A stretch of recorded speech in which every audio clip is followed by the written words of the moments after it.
ధైర్యం తెచ్చుకోవాలి, ముందుకెళ్ళాలి. సాధ్యమైతే పౌరాణిక నాటకంలో ఆయన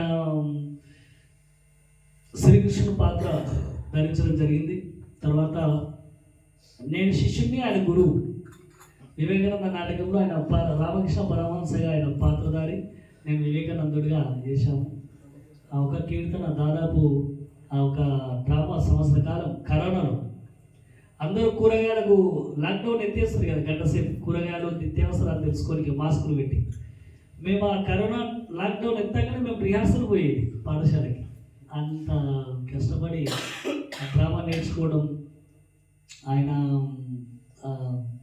పాత్ర నేర్చుకోవడం, ఆ పాత్రలో అద్భుతమైనటువంటి ఒక ప్రత్యేకంగా ఒక దండకాన్నే రాసిచ్చిండు గురుగారు ఆయనకి. కుమార్గా ఆయన గొంతుకు ముగ్ధుడై అంత అద్భుతమైనటువంటి భజన చేసుకుంటూ వస్తున్నాం, డ్రామాలు వేసుకుంటూ వస్తున్నాం.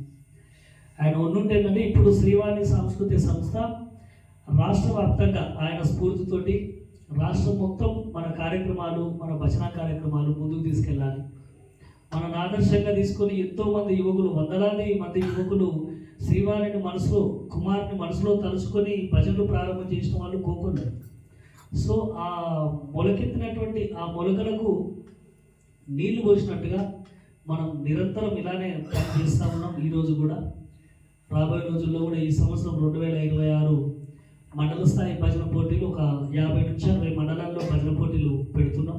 ఇప్పటికీ ఒక 3 మండలాలు అయిపోయినాయి, ఇంకా 2 మండలాలు రేపు 17 తారీఖు ఉన్నాయి. అట్లా ప్రతి మండలంలో ఈ 4-5 జిల్లాల్లో కలుపుకొని అన్నీ చేస్తూ ఉన్నాం.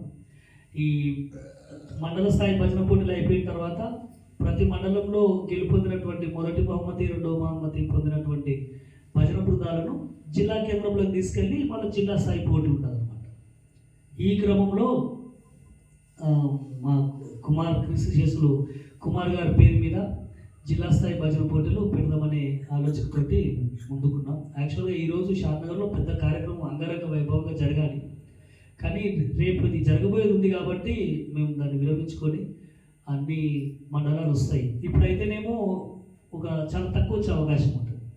అప్పుడైతే రంగారెడ్డి జిల్లాలో ఉండేటటువంటి ఒక కనీసం ఒక సగం మండలాల నుంచి టీంలు, ఒక 25 నుంచి 30 టీంలు వస్తాయి. చాలా అద్భుతంగా కార్యక్రమం ఉంటుంది. అప్పుడు ఆయన స్మారకం మీద పెడతాం. అది బహుశా ఏప్రిల్ మేలో జరగవచ్చు, ఏప్రిల్ లేదా మే నెలలో జరగవచ్చు. అన్నీ అయిన తర్వాత మరొకసారి ఆయనను స్మరించుకుంటూ మనందరం నిరంతరం కుమార్ గారి జ్ఞాపకాలు మనం వద్దన్నా అయిపోవు, మనం ఎవరు కూడా మనం మర్చిపోవు, ముందుకెళ్తా ఉంటాం. హరినామ సంకీర్తన ముందుకు తీసుకెళ్తాం.